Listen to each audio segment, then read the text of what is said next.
Hello friends, welcome to my channel study with अभिलाषा।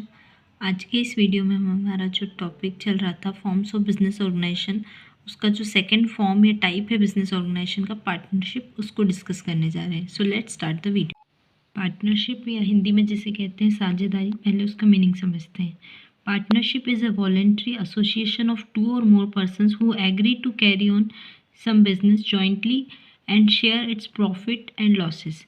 देखिए, partnership या साझेदारी एक ऐसे वॉलेंट्री एसोसिएशन को, यानी जिसे इच्छा से वैधानिक तरीके से बनाया जाता है, दो या दो से ज़्यादा व्यक्ति जो कि एग्री करते हैं कि हम कोई सेम बिजनेस करेंगे या एक बिजनेस चलाएंगे जिसका प्रॉफिट और लॉस आपस में जिस भी हिस्से में वो चाहते हैं उसे शेयर करेंगे। यानी पार्टनरशिप एक ऐसा एसोसिएशन है या एक दो या दो से ज़्यादा व्यक्ति जिसमें मिलकर एक बिजनेस चलाते हैं और उसके प्रॉफिट एंड लॉस को शेयर करते हैं, उसी को पार्टनरशिप या साझेदारी कहते हैं। In India, we have a definite law that covers all aspects and functioning of a partnership, the Indian Partnership Act 1932। देखिए, हमारे भारत में एक पूरा लॉ बना हुआ है जिसका नाम है इंडियन पार्टनरशिप एक्ट 1932, जिसमें ये जो सारी partnership form of business organisation होता है, इसके क्या क्या रूल्स रहेंगे, क्या नियम होते हैं, कितने पार्टनर्स होना चाहिए, मिनिमम मैक्सिमम, ये सारे ही इसके अंदर डिस्कस किए हुए हैं। यानी ये एक्ट ही पूरे partnership form of business organisation को गवर्न करता है हमारे इंडिया के अंदर, Indian partnership act 1932। The act also defines a partnership as the relation between two or more persons who have agreed to share profits from a business carried on either all of them or any of them on behalf of act और acting for all. यानी इस act के अंदर partnership को इस तरह से बताया गया है कि एक रिलेशन जो दो या दो से ज़्यादा व्यक्तियों के मध्य होता है, जिन्होंने ऐसा एग्री किया है, उनके बीच में एग्रीमेंट होता है कि वो अपने प्रॉफिट लॉस को, जो भी एक बिज़नेस वो चलाएंगे, जो सिर्फ एक व्यक्ति उनमें से चलाएगा या सभी मिलकर चलाएंगे, उससे होने वाले प्रॉफिट और लॉस को वो शेयर करेंगे। इसी को पार्टनरशिप कहा गया है।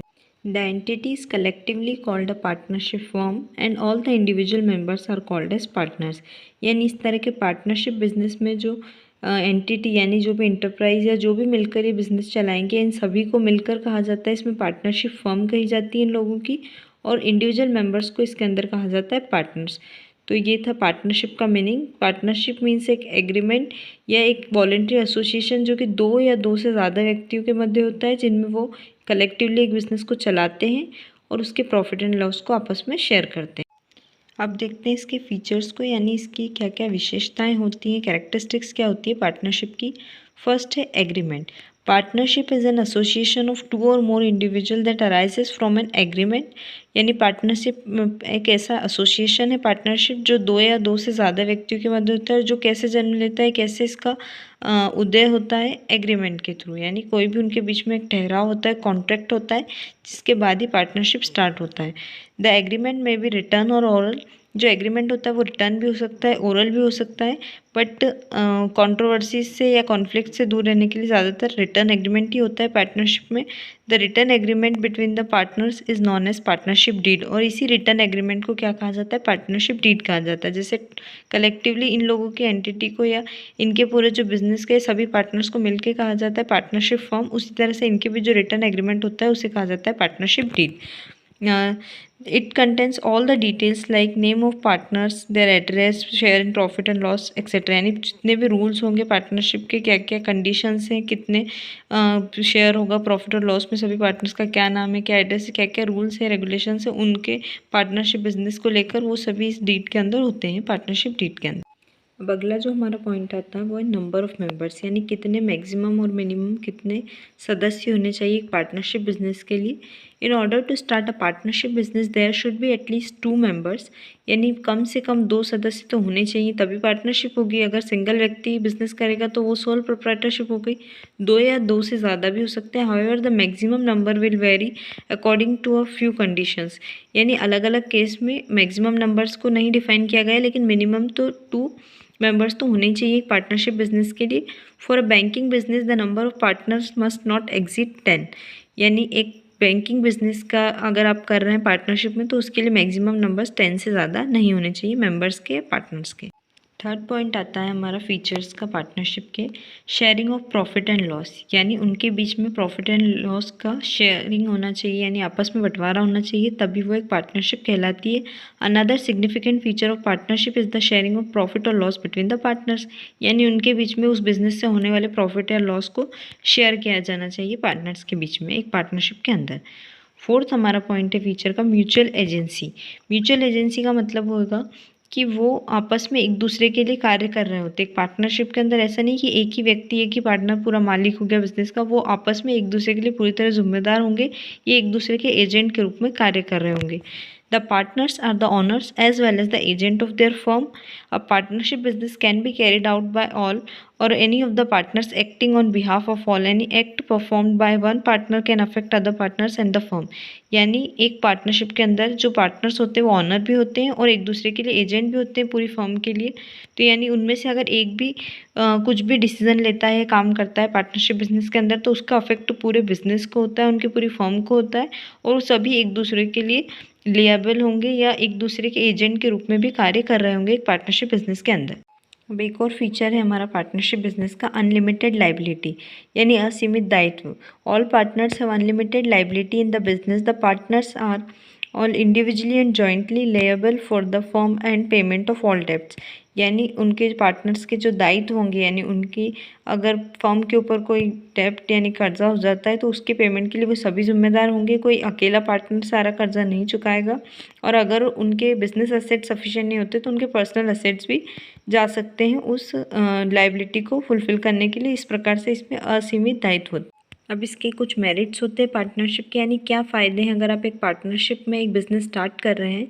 पार्टनरशिप के एग्जांपल हो गए, जैसे आपने सुना होगा मारुति सुजुकी हो गया, वोडाफोन आइडिया हो गया। ये क्या है? ये दो अलग अलग बिजनेस ऑर्गेनाइजेशंस थे जिन्होंने पार्टनरशिप की, यानी साथ मिलकर आए और एक बिज़नेस को जॉइंटली चला रहे हैं। तो इस तरह के अगर आप बिज़नेस ऑर्गेनाइजेशन को चुनते हैं तो उसके क्या फ़ायदे हो सकते हैं, क्यों आप इस प्रकार के बिज़नेस ऑर्गेनाइजेशन का चुनाव करेंगे, तो इसी को हम इनके मेरिट्स में पढ़ेंगे। पहला है ईजी फॉर्मेशन, यानी इस प्रकार के बिजनेस ऑर्गेनाइजेशन को खड़ा करना, इस्टेब्लिश करना, सेटअप करना बहुत ईजी है। It is easy to start a partnership business. An agreement can be made oral और written to enter as a partner and establish firm. देखिए, इस प्रकार के बिजनेस ऑर्गेनाइजेशन को स्टार्ट करना बहुत ही आसान है, क्योंकि एक ओरल या रिटर्न एग्रीमेंट, और रिटर्न भी ज़रूरी नहीं है, ओरल एग्रीमेंट भी अगर होता है तो उससे आप एक पार्टनरशिप को स्टार्ट कर सकते हैं, पार्टनर्स मिलकर एक बिज़नेस को चला सकते हैं। क्योंकि आगे हम जब पढ़ेंगे कंपनी वगैरह, इनमें क्या होता है, बहुत सी लीगल फॉर्मेलिटीज़ होती है बिज़नेस को स्टार्ट करने की, पर पार्टनरशिप का फॉर्मेशन इनके मुकाबले बहुत ही ईजी हो जाता है। सेकेंड हमारा पॉइंट आता है large resources. There are more funds in partnership business as the capital is contributed by all the partners। देखिए, इसमें अब कैपिटल भी ज़्यादा होगी, क्योंकि एक व्यक्ति जब लगा रहा था सोल प्रोप्राइटरशिप में तो वो उसी की कैपेसिटी के अनुसार पैसे लगा रहा था, लेकिन अब अलग अलग लोग आएंगे तो वो अलग अलग कैपिटल भी लाएंगे अपनी अपनी, तो इससे इसकी इस टाइप के बिजनेस के रिसोर्सेज होंगी वो भी बढ़ जाएंगी, यानी इनके पास ज़्यादा पूंजी होगी। थर्ड हमारा मेरिट हो जाता है balance decisions. Balance decisions are taken as decisions are made jointly by partners after consulting each other.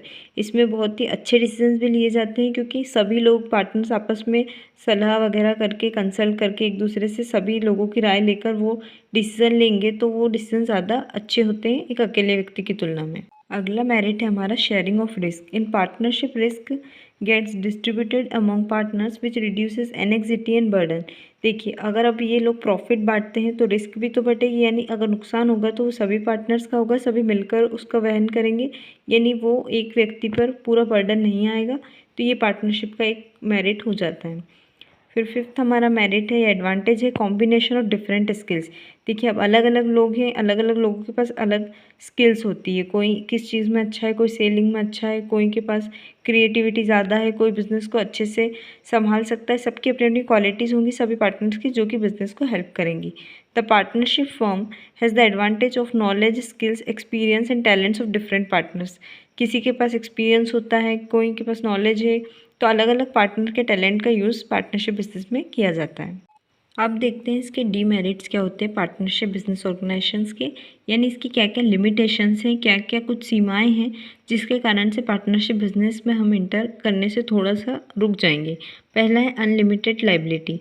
यानी जो दायित्व होते हैं वो असीमित होते हैं। The liability of partners is unlimited and they are liable individually as well as jointly. देखिए, अब मान लो किसी एक पार्टनर की गलती की वजह से कोई डिसीजन लिया जाता है, उसकी वजह से बिजनेस में कोई नुकसान होता है, लेकिन भरपाई तो अब सभी को करनी है क्योंकि पार्टनरशिप है, उसमें अनलिमिटेड लाइबिलिटी होगी, सभी पार्टनर जिम्मेदार होंगे उसके लिए। तो इस तरह से ये एक लिमिटेशन हो जाती है पार्टनरशिप की। अब अगला जो हमारा डिमेरिट आता है वो है lack of continuity. Partnership comes to an end with the death, retirement, insolvency और lunacy of any of its partners. यानी पार्टनरशिप कंटिन्यू नहीं कर पाती कब, जब किसी भी पार्टनर की डेथ हो जाएगी या कोई पार्टनर रिटायर हो जाता है या इंसॉल्वेंट हो गया, यानी कोई एक पार्टनर अगर दिवालिया घोषित हो गया, उनमें से उसकी सारी संपत्ति चली गई, या ल्यूनेसी यानी अगर कोई पार्टनर मानसिक स्थिति उसकी ठीक नहीं रहती, पागल हो जाता है, इस तरह से कुछ भी कारण हो जाता है, अगर एक पार्टनर को भी कुछ भी होता है तो पार्टनरशिप क्या होती है वो फिर ख़त्म करनी पड़ती है। इस तरह से इसमें कंटिन्यूटी नहीं देखी जाती है। थर्ड हमारा डीमेरिट होता है लैक ऑफ पब्लिक कॉन्फिडेंस, यानी लोगों का पार्टनरशिप बिजनेस में थोड़ा सा ट्रस्ट कम होता है। क्यों होता है? Partnership firms are not required to publish their reports and accounts, thus they lack public confidence. क्योंकि पार्टनरशिप फर्म के जो भी अकाउंट वगैरह होंगे उन्हें पब्लिश करना या लोगों में उनको शेयर नहीं किया जाता है, पार्टनर्स के बीच में ही रहेंगे, तो इस तरह से पब्लिक इस तरह के बिजनेस पे कम ट्रस्ट करती है। या फिर ये भी हो जाता है कई बार कि उनको ऐसा लगता है कि कहीं इनके बीच में कोई कॉन्फ्लिक्ट हो गई, पार्टनरशिप फर्म आगे नहीं कंटिन्यू करेगी, तो लोगों का कॉन्फिडेंस पार्टनरशिप बिजनेस में थोड़ा सा कम रहता है।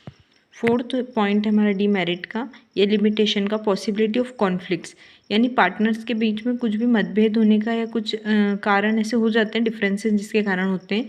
इन a partnership form the right to decision making and control is shared among all the partners. Sometimes there may be difference in opinion and there is a possibility of conflicts in the firm.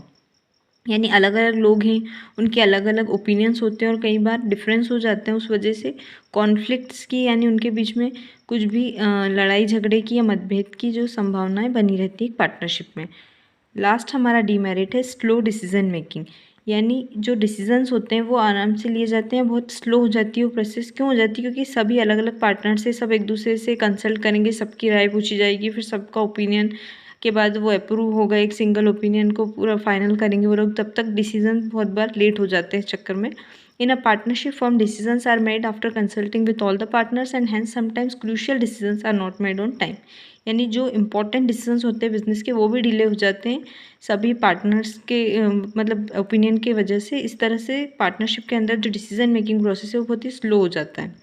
तो ये आज हमने देखे partnership के बारे में, merits, demerits, feature, meaning, सब कुछ। आई होप आप लोगों को समझ में आया हो, और प्लीज़ लाइक ज़रूर कीजिएगा अगर समझ में आया हो तो। और आगे भी हम हमारा अगला टॉपिक या जो फॉर्म ऑफ बिजनेस ऑर्गेनाइजेशन उसको देखेंगे हमारी अगली वीडियो में। Thank you for watching.